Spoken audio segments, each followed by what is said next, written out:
हर नए साल की तरह इस साल भी लाखों लोगों ने अपनी सेहत, दौलत और रिश्तों के लिए नए नए गोल्स बनाए होंगे। हाँ, बिल्कुल। एक नई शुरुआत का एहसास होता है। पर एक दिलचस्प बात है, फोर्ब्स की एक रिसर्च कहती है कि ज्यादातर लोग, मतलब मेजॉरिटी ऑफ पीपल, सिर्फ 3 महीनों के अंदर ही अपने इरादों पर हार मान लेते हैं। पर ये बहुत कॉमन है। लेकिन समझने वाली बात यह है कि ये हार मानना अक्सर कम हिम्मत या बुरी किस्मत की वजह से नहीं होता। अच्छा।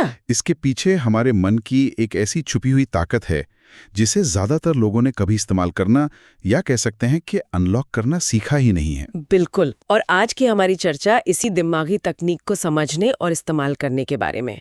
हम उन स्रोतों को खंगाल रहे हैं जो बताते हैं कि 2026 में हम अपने लक्ष्यों तक एक अलग और शायद ज्यादा गहरे तरीके से कैसे पहुंच सकते हैं। हाँ, और हमारा मकसद यहाँ सिर्फ कोई खोखली प्रेरणा देना नहीं है। राइट। हम एक वैज्ञानिक और एक स्टेप बाय स्टेप फ्रेमवर्क को समझने की कोशिश करेंगे। हम जानेंगे कि हमारे अंदर जो दबे हुए इमोशंस हैं, उन्हें कैसे पहचाना जाए, उन्हें रिलीज कैसे किया जाए। पैसे और सेहत को लेकर जो हमारी पुरानी मान्यताएं हैं, जो बिलीव्स हैं, उन्हें कैसे बदला जाए, और जिसे लोग मैनिफेस्टेशन कहते हैं, उसके पीछे का असली विज्ञान क्या है। चलिए, तो फिर इस विषय की गहराई में उतरते हैं।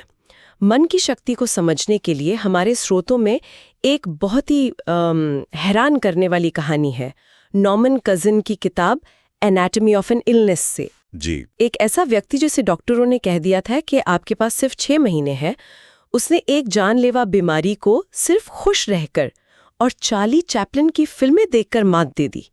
ये कैसे मुमकिन है? ये कहानी मतलब पूरे डिस्कशन का फाउंडेशन है। नॉर्मन ने अपने डॉक्टर से एक बहुत ही गहरा सवाल पूछा था। क्या? उन्होंने कहा, अगर नेगेटिव विचार या बचपन का कोई सदमा मुझे बीमार कर सकता है, तो क्या खुश रहना, हंसना मुझे ठीक भी कर सकता है? वाओ। और उन्होंने ये साबित करके दिखाया।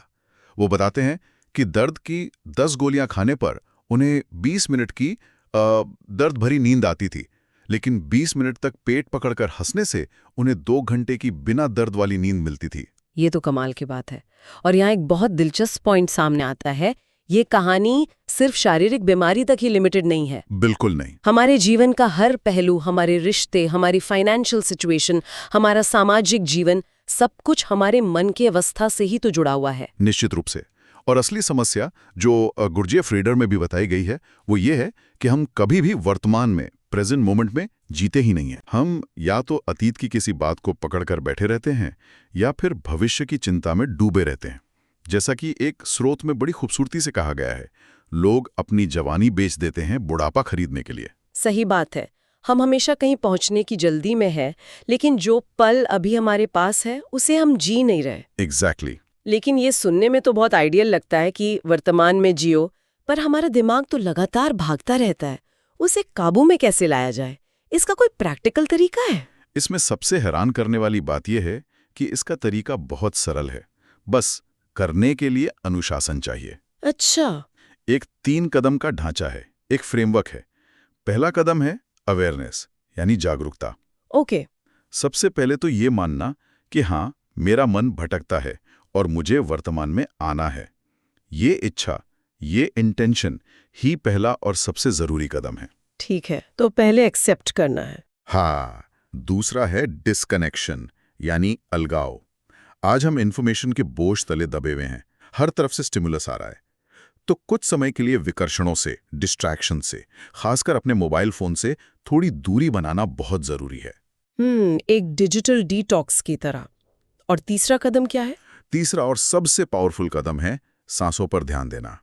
दिन में सिर्फ 5 मिनट, बस 5 मिनट अपनी आती जाती सांसों को देखना है, ऑब्जर्व करना है। सिर्फ 5 मिनट? हाँ, सिर्फ 5। शुरुआत में ऐसा करने पर बहुत बेचैनी होगी, क्योंकि ये मन की मृत्यु जैसा है। मन की मृत्यु? ये तो बहुत भारी शब्द है। मतलब कि मन को कुछ करने को नहीं मिल रहा। वो आपको 1000 जगह भटकाएगा, शरीर में खुजली होगी, बाहर से कोई आवाज आएगी, सारे अधूरे काम याद आएंगे। लेकिन अगर आप टिक गए, तो वो 5 मिनट आपके बाकी के 23 घंटे और 55 मिनट को शांत और संतुलित बना देंगे। आपके फैसले गहरे तलों से आएंगे, बेहोशी में नहीं। तो चलिए इसे एक उदाहरण से समझते हैं। मान लेते हैं एक काल्पनिक व्यक्ति है यश, 22 साल का। वो 2026 में अपनी सेहत और अपनी आर्थिक स्थिति, यानी मतलब हेल्थ एंड वेल्थ, दोनों को बेहतर बनाना चाहता है। तो वो इस पूरी प्रक्रिया को कैसे शुरू कर सकता है? यश के लिए और हमारे सभी श्रोताओं के लिए एक फ्रेमवर्क है जिसे हम मीम कह सकते हैं। MEEM। मीम, ओके, ये याद रखने में आसान है। MEEM। Mind, emotions, meditation and energy. अच्छा, तो अगर हम यश के उदाहरण पर वापस जाएं, तो उसके लिए इस फ्रेमवर्क का पहला कदम यानी M फॉर माइंड असल में कैसा दिखेगा? माइंड यानी मन। इसका मतलब है सबसे पहले अपने सीमित करने वाले विश्वासों को, लिमिटिंग बिलीव्स को पहचानना। हमारे मन में सेहत और पैसे को लेकर बहुत से ऐसे विश्वास बैठे हुए हैं जो हमें आगे नहीं बढ़ने देते। जैसे कि? जैसे यश के मन में शायद ये बैठा हो कि पैसा तो सिर्फ गलत तरीकों से ही आता है, या हमारे परिवार में तो 60 की उम्र के बाद सबको कोई ना कोई बीमारी हो ही जाती है। राइट, ये बहुत कॉमन बिलीव्स हैं। ये विश्वास बनते कैसे हैं? स्रोत के मुताबिक ये दो तरह से बनते हैं, या तो किसी बहुत तीव्र यानी स्ट्राइकिंग घटना से, या फिर बार बार दोहराने से, मतलब रेपिटेशन से। और दूसरा E यानी इमोशंस, उसका इन विश्वासों से क्या लेना देना है? हर विश्वास के साथ एक भावना, एक इमोशन जुड़ा होता है। एक बहुत खूबसूरत किताब है the body keeps the score. हमारा शरीर हर भावना का हिसाब रखता है। मतलब हमारे इमोशंस हमारी बॉडी में स्टोर हो जाते हैं। बिल्कुल। जैसे गुस्सा सीधा हमारे लिवर पे असर डालता है। अगर आप बहुत डर में जीते हैं तो आपकी किडनी पे असर होगा। जिम्मेदारियों का बोझ महसूस होता है तो कंधे और गर्दन में दर्द होने लगता है। ये भावनाएं हमारे शरीर में सालों से जमा हैं। ये सुनने में तो बहुत पावरफुल है, लेकिन मेरा एक सवाल है, क्या इसमें कोई खतरा है? क्या कोई इंसान गलत तरीके से अपनी भावनाओं को बाहर निकालकर खुद को और परेशान कर सकता है?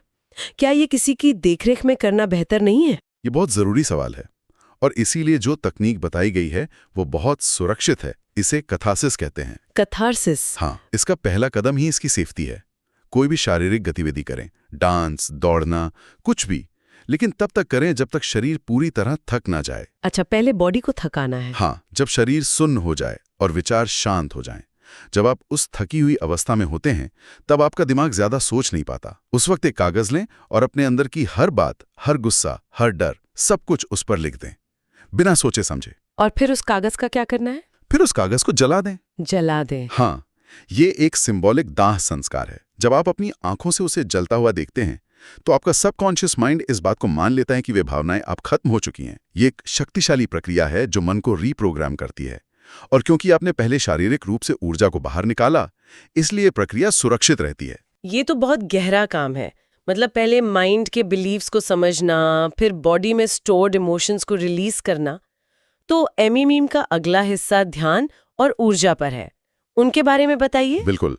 अगला M है मेडिटेशन, ध्यान। और यहाँ एक बात समझनी बहुत जरूरी है, ध्यान कोई करने की चीज नहीं है, ये एक अवस्था है, एक स्टेट ऑफ बीइंग है। तो जो लोग कहते हैं हमसे ध्यान होता नहीं, उनका क्या? उनकी गलती ये है कि वो शुरुआत में ही 1 घंटे का लक्ष्य रख लेते हैं। ऐसा बिल्कुल ना करें। सिर्फ 5 मिनट बैठें। बस 5 मिनट? हाँ, हमारे दिमाग को काम पूरा करने का इनाम मिलता है, अ सेंस ऑफ कंप्लीशन, चाहे वो 5 मिनट का हो या 1 घंटे का। जब आप 5 मिनट का लक्ष्य पूरा करते हैं तो दिमाग को एक सेटिस्फैक्शन मिलती है कि हाँ, मैंने ध्यान कर लिया। धीरे धीरे ये समय अपने आप बढ़ जाएगा, बिना किसी जबरदस्ती के। Okay, small wins. और आखिरी E, एनर्जी ट्रांसफॉर्मेशन, यानी ऊर्जा का रूपांतरण। ये क्या है? देखिए, हमारे प्राचीन ग्रंथ कहते हैं कि हमारा अस्तित्व सिर्फ ये दिखने वाला शरीर नहीं है, बल्कि ऊर्जा की 5 परतें हैं जिन्हें पंचकोश कहते हैं। पंचकोश? हाँ। सबसे बाहरी परत है हमारा अन्नमय कोश, जो भोजन से बना है, और सबसे भीतरी है आनंदमय कोश। असल रूपांतरण ऊर्जा को इन्हीं परतों से ऊपर की ओर ले जाना है, और इसके लिए एक बहुत ही सरल और वैज्ञानिक तकनीक है बॉक्स ब्रीदिंग। Box breathing? ये नाम तो सुना है। ये कैसे काम करती है? बहुत सिंपल है। इसमें आप 4 सेकंड तक सांस अंदर लेते हैं, 4 सेकंड के लिए भीतर रोकते हैं, 4 सेकंड में सांस बाहर छोड़ते हैं, और फिर 4 सेकंड के लिए बाहर ही रोकते हैं। 4-4-4-4, एक बॉक्स की तरह। एग्जैक्टली। यह तकनीक हमारे नर्वस सिस्टम को सर्वाइवल मोड, जिसे सिंपैथेटिक नर्वस सिस्टम कहते हैं, से निकालकर हीलिंग मोड यानी पैरासिम्पैथेटिक नर्वस सिस्टम में ले जाती है। सर्वाइवल मोड और हीलिंग मोड में क्या फर्क है? सर्वाइवल मोड लड़ने या भागने के लिए है, फाइट ऑफ फ्लाइट। उस अवस्था में शरीर खुद को ठीक नहीं कर सकता, डाइजेस्ट नहीं कर सकता। हीलिंग मोड में ही शरीर अपनी मरम्मत करता है, पाचन ठीक होता है और मन को गहरी शांति मिलती है। तो ये MEM फ्रेमवर्क एक तरह से हमारे अंदर की सफाई और तैयारी है। तो क्या इसी तैयारी के बिना लोग लॉ ऑफ अट्रैक्शन में असफल हो जाते हैं, जब वो सिर्फ विजन बोर्ड्स और अफर्मेशंस पर ही टिके रहते हैं? अगर हम इसे एक बड़े नजरिए से देखें तो आपने बिल्कुल सही नस पकड़ी है। यही सबसे बड़ी गलती है। स्रोतों में कही गई सबसे महत्वपूर्ण बात यह है, you never attract what you want, you only attract who you are. एक मिनट, you never attract what you want, you only attract who you are. हम वो आकर्षित नहीं करते जो हम चाहते हैं, बल्कि हम वो आकर्षित करते हैं जो हम होते हैं। हाँ, लेकिन ये तो एक पहेली जैसा लगता है। अगर कोई गरीब है और अमीर बनना चाहता है, तो वो अमीर कैसे हो सकता है जब वो अभी है ही नहीं? ये तो fake it till you make it जैसा नहीं लग रहा? ये एक शानदार सवाल है और यहीं पर ज्यादातर लोग गलती करते हैं। ये fake it till you make it नहीं है, ये feel it till you become it है। Feel it till you become it, इसे थोड़ा और समझाइए। जब कोई कहता है मुझे 1 करोड़ रुपए चाहिए, तो वो असल में कमी की अवस्था से, अ स्टेट ऑफ लैक से ये बात कह रहा है। उसके भाव में ये है कि मेरे पास 1 करोड़ नहीं है। यूनिवर्स को आपके शब्द समझ नहीं आते, उसे सिर्फ आपकी वाइब्रेशन, आपका भाव समझ आता है। तो आप असल में कमी को ही और आकर्षित कर रहे हैं। तो इन सब का असल मतलब क्या हुआ? अगर चाहना नहीं है तो मिलेगा कैसे? इसका समाधान क्या है? समाधान है, उस चीज को पाने के बाद जो महसूस होगा, जो भाव आपको मिलेगा, उसे आज इसी पल में जीना शुरू कर दें। लेकिन कैसे? ये बाहरी दिखावा तो नहीं है? नहीं, ये भारी दिखावा नहीं है, ये है अंदरूनी अवस्था, अ स्टेट ऑफ बीइंग। अगर आपको लगता है कि एक नई गाड़ी मिलने से आपको खुशी, सुरक्षा और ग्रैटिट्यूड की भावना मिलेगी, तो उन भावनाओं को आज ही महसूस करना शुरू कर दें। अच्छा। अपनी वर्तमान चीजों के लिए कृतज्ञ हों, छोटे छोटे पलों में खुशी ढूंढें। जब आप उस भाव में होते हैं तो डर, शक और कमी की भावनाएं अपने आप खत्म हो जाती हैं। और शायद यहीं पर मेंटल मूवी जैसी तकनीक काम आती है। बिल्कुल, हमारा दिमाग कल्पना और हकीकत में फर्क नहीं कर सकता। अपने भविष्य की एक फिल्म बनाएं। देखें कि आप वो जीवन जी रहे हैं जो आप चाहते हैं। उसे सिर्फ सोचे नहीं, उसे महसूस करें।